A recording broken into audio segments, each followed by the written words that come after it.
All right. Bob Dickerson. Ivor Williams. Tell me a joke. So I was thinking about telling you a joke, and I play golf, Right. and I love playing golf. And I'm gonna confess, sometimes I play on Sunday morning. That's a confession. And instead of church. So it's a joke now. Don't get it. So anyway, so there's this preacher. He's a golfer too. Love to play golf. So he wakes up one Sunday morning. It's a beautiful day.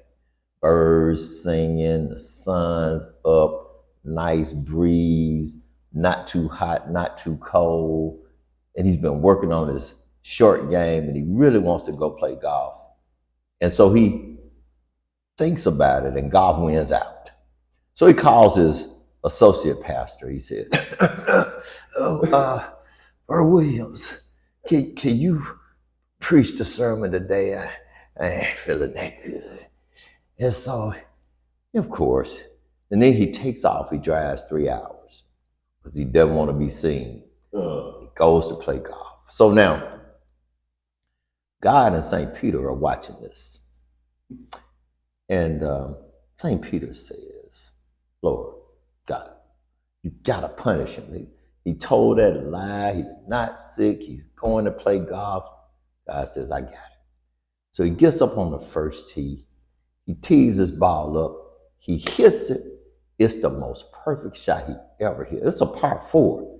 He hits the ball 400 yards and it goes in the hole. St. Peter says, you're going to give him a hole-in-one on the first hole? This rascal, how is that punishing him? God says, who can he tell? That's a good one. Torture. Yeah. That is absolute torture. You gotta carry that. You gotta carry the best shot he ever hit in his life. He'll probably never hit another one. He gotta keep it to himself. That's torture. I hadn't planned to ask this one, but what role does playing golf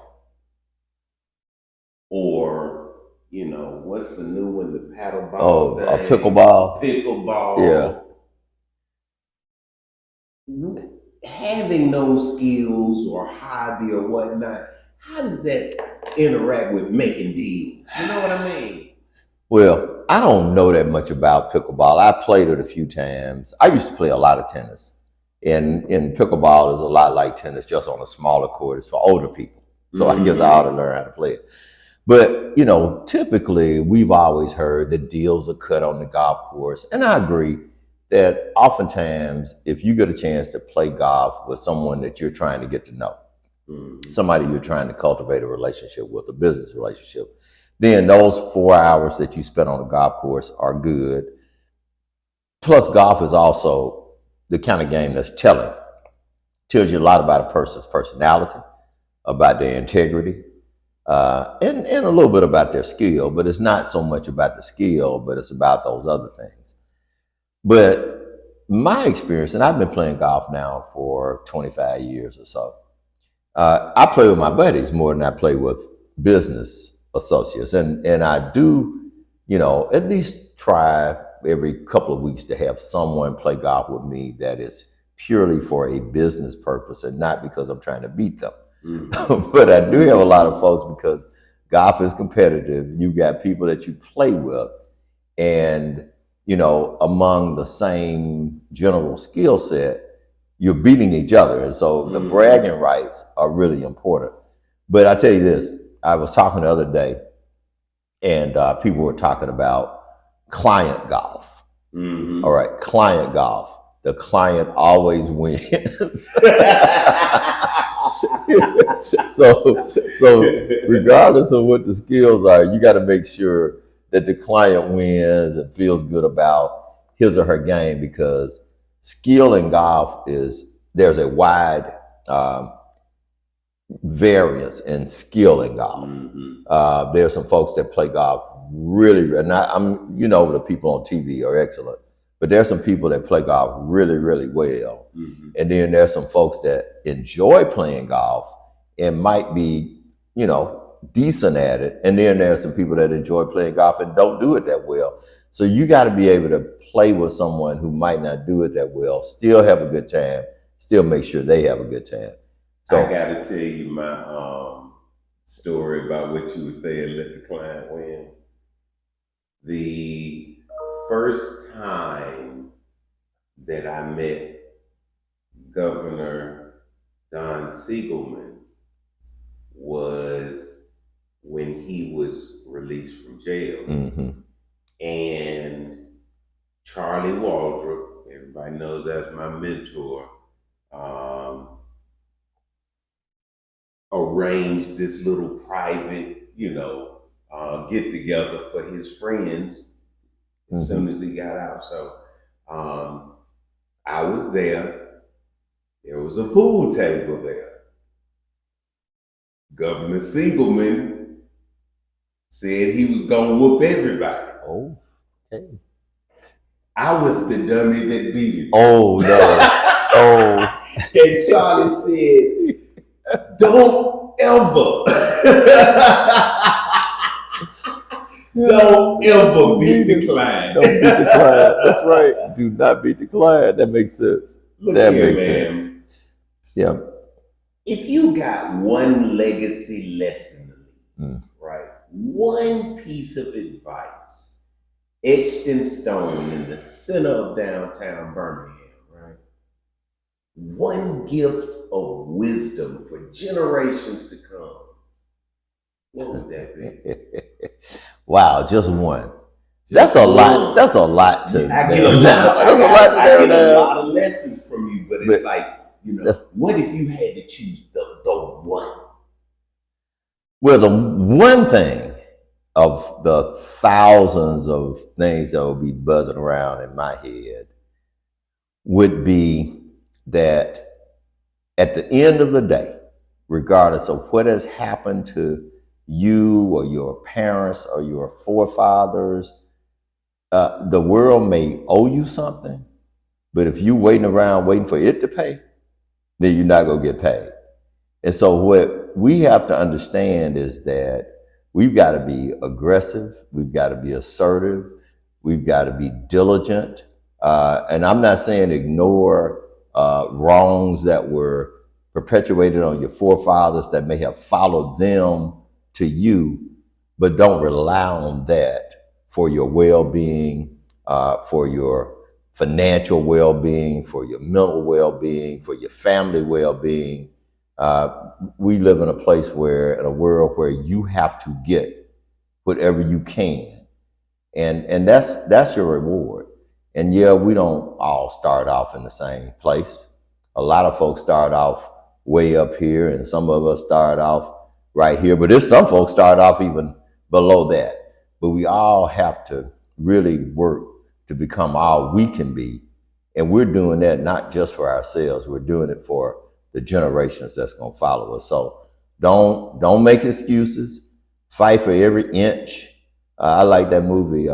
What's the one with Al Pacino when it talks about football and you fight for every inch? I can't remember. But Any Given Sunday. Yeah. So yeah, you got to fight for every inch in life. And I deal with a lot of business people. Keep in mind, in business, nobody's going to really give you anything. Not that makes a difference. Not that makes a difference. I was having a conversation just yesterday, and I was talking to the young man about lessons my mother taught me. And one of them that she says all the time is, nobody promised you a rose garden. Yeah, that's right. Nobody promised you a rose garden. Nobody promised you $1 million. Nobody promised you success. But what was promised was an opportunity. And everybody's opportunity isn't the same. Maximize yours.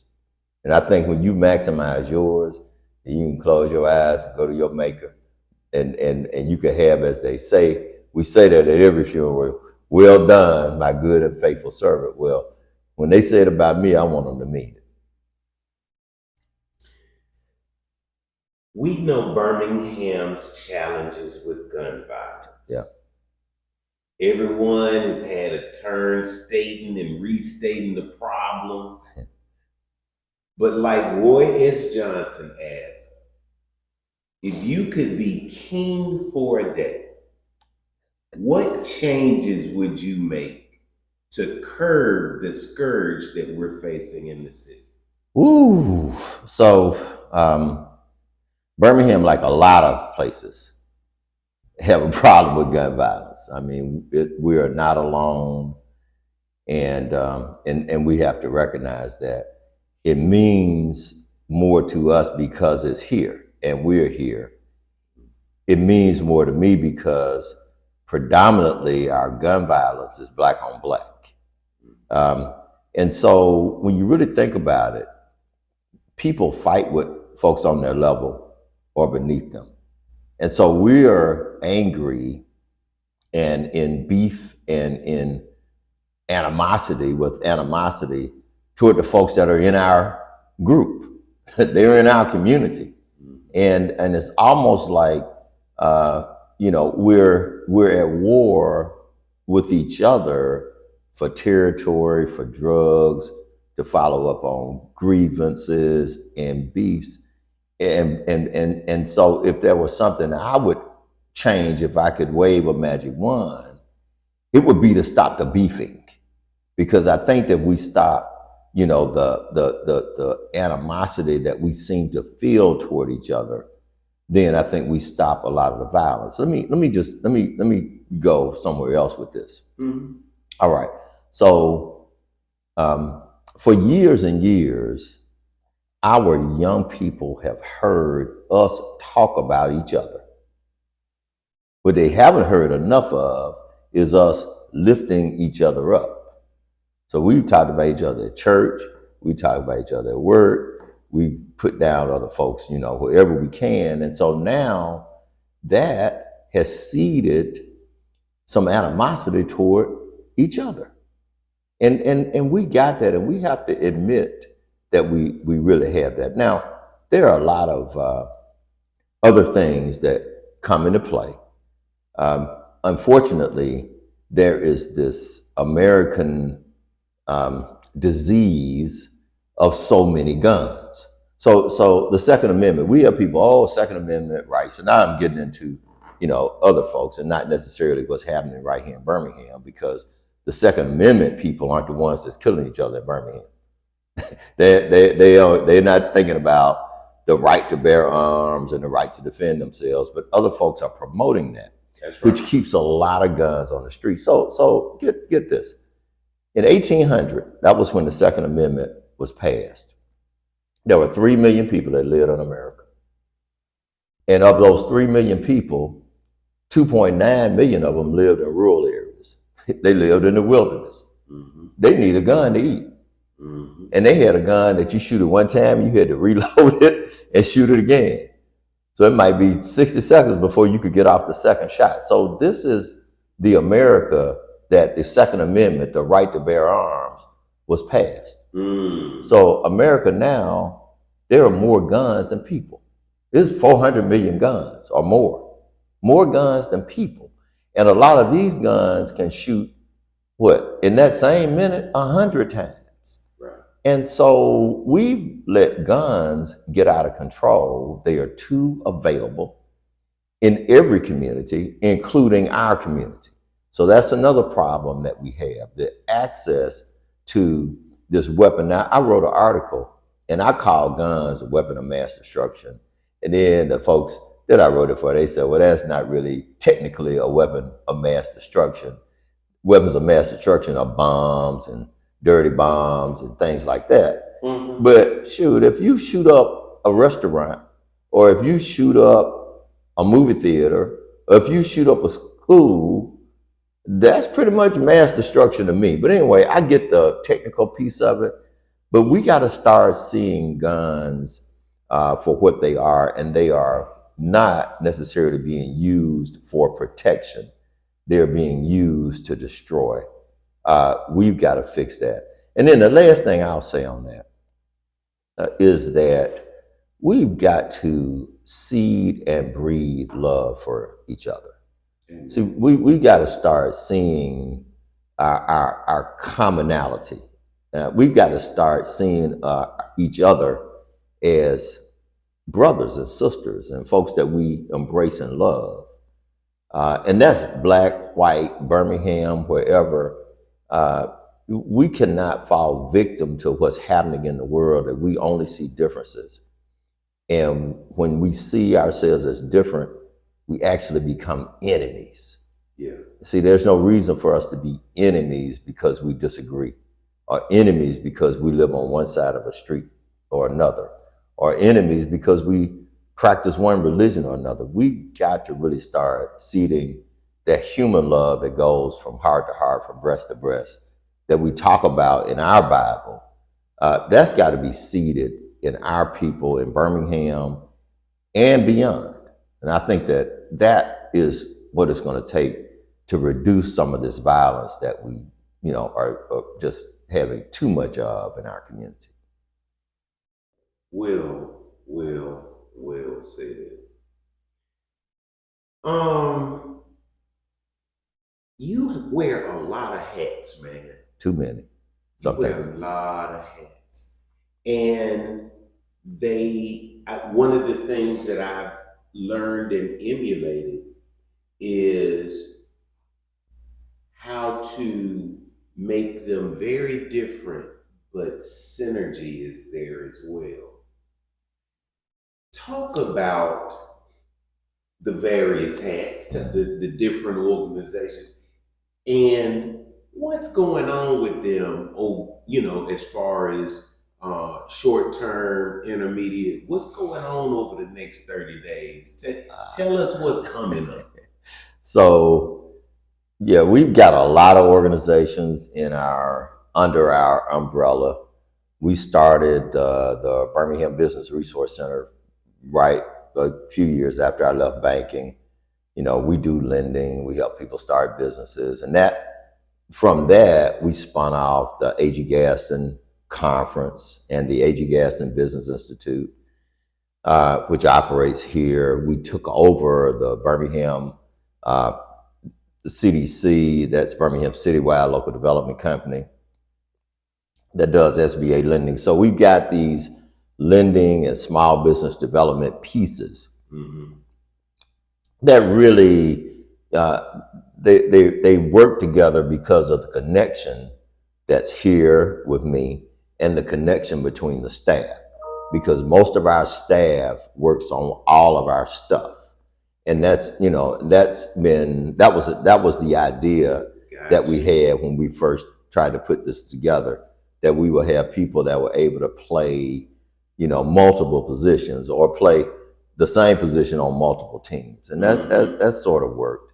And then after that, because of my, I guess, knowledge about the Community Reinvestment Act and, really feeling that CRA was a way that we could transform communities and really benefit from a law that says that financial institutions will lend, invest, and serve our communities better, then we were able to start building Alabama Reinvestment, which has connections to some of the same constituents: banks, community development organizations, community development financial institutions, and so forth. So that brings them sort of close to the mix. So we do, and I do have a lot of hats. I'm serving on a lot of boards. Sometimes I think it's too many, especially when I have these board meetings that start at 6 o'clock at night and don't end till 8 o'clock. And sometimes the ones that start at noon and don't end till 2, then I start bemoaning it. But it's really been a good run. It's been fun.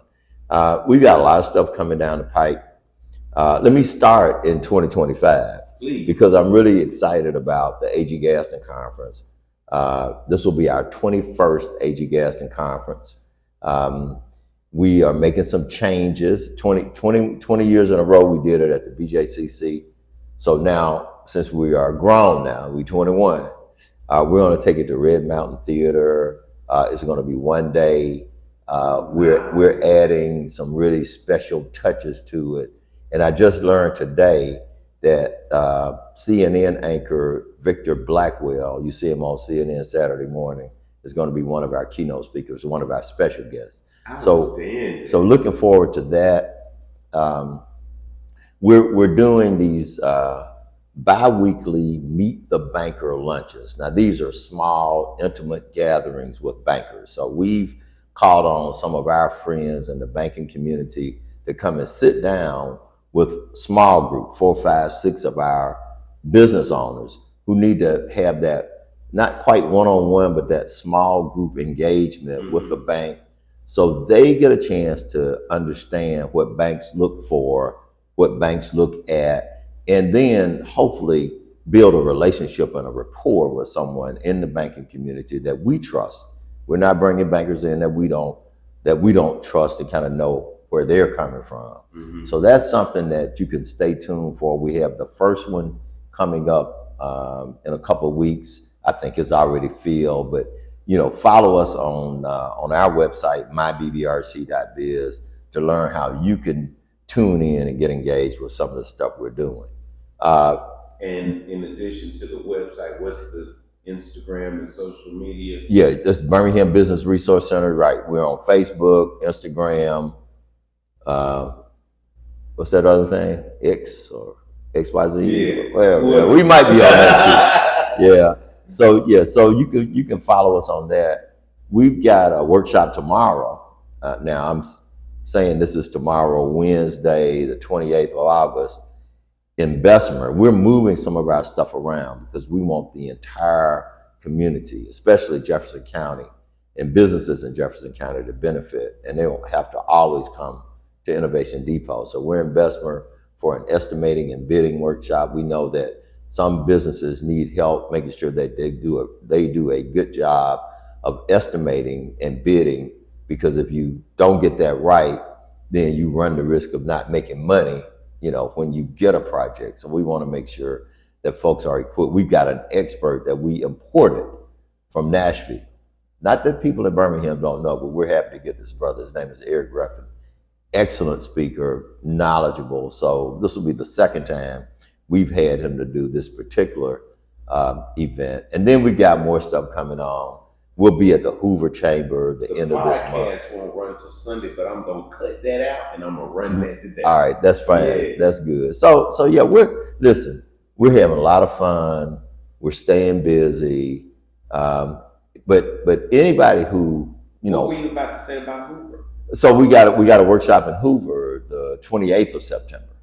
So the Hoover Chamber, and now it's being led by Nan Baldwin, who was with the BBA, new there. Nan's a friend and a colleague, and so we jumped on the opportunity to go, and bring some of what we do and some of the opportunities we provide to businesses in Hoover and businesses associated with the Hoover Chamber. That's outstanding. So anyway, we're just, listen, we are having fun, and we're working hard, but we're enjoying it. Good.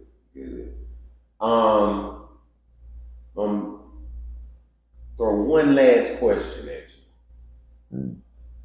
My podcast is about all of the things you're not supposed to talk about, from money to politics.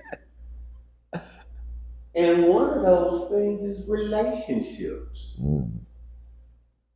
From one of the wisest men I know.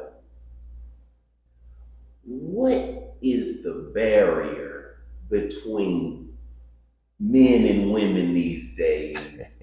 And what should we be doing to cultivate better relationships? Speaking to a still newlywed. Ooh. All right, yeah, there you go. You're gonna get me in trouble now. In a lot of ways, so I'll be in trouble. Well, I think that what we have to do is be more understanding and tolerant. So what I mean by that? Well, first of all, we all got to be understanding, because I got my stuff, everybody else got their stuff. And in human relationships, whether it be friends or whether it be boyfriend, girlfriend, or husband, wife, You got to put up with each other's stuff. And I think when you go into a relationship understanding, first of all, that I no sense in me looking for the speck in your eye till I get the plank out of mine. Right. When you can take that kind of, disposition and attitude, then I think you're better off to know that, hey, you got to put up with me, but guess what? I'm gonna put up with you. And I think that that's what really drives it. Now, it is really good to be with somebody that you like being around. That you enjoy their company, you good in their presence. I'm good. I'm good with Marquita because we don't really have to talk. Yeah. So we're good. We don't. It's not about you gotta entertain. You gotta. Sometimes you want to do that. Sometimes you just want to sit there and be quiet and be good doing that. I think that that's important. I know we all get into. Sometimes we're not mature when we go into relationships. Quite often, people grow apart.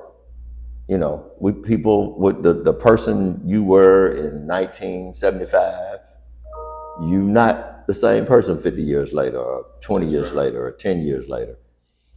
And I think one of the keys to, and so we'll say that in 75 or 80 or 85, y'all young, let's say 90. Let's say 90, you were congruent. And a congruency means that you were compatible. Mm-hmm. And so if your movement and changes and elevation and all the things that you did with your spouse, you remain congruent. Then I think you're fine. Oftentimes, though, that goes the other way. And then we got an issue. I wanted to say a problem. Sometimes it is. We have an issue we have to fix so we get back into congruency. Now, sometimes we live outside of that. I just don't think that is that satisfying. I think it's better if you could get back into it. Then you can have a happier life because life is short. And the last thing you want to be is in an unhappy, which also equates to unhealthy situation or relationship. Bring it home with this. What role does faith play in your life? Yeah, so faith is important. So like most of us, I was raised, in church and raised, listening to preachers and preaching and, raised on the Bible. But I will tell you something, faith is personal. And whatever, all the sermons you heard and all the things you read, if you don't have a personal relationship that feeds and fuels your faith, that there is something, someone, something that is in control that created this magnificent world and universe that we live in, that set in motion all the things that happen to make us possible, that gave man not only the breath that allows us to live, but when he breathed his intellect. Mm. And the intellect is what connects us to the master. And so we have to understand that we are part of a master plan. And I think that just that understanding and being comfortable with that is what really fuels my faith, that what is happening can be all right. Even when it's bad, it can be all right. Even when it's over, it can be all right, And so I think that that's what I, try to live on and be comfortable with. And I think that is what allows you not to worry, and that I think that's I think the results of faith, the byproduct of faith is that it takes away worry. Amen. It's the things that's unseen but hoped for, relied on, and trusted for.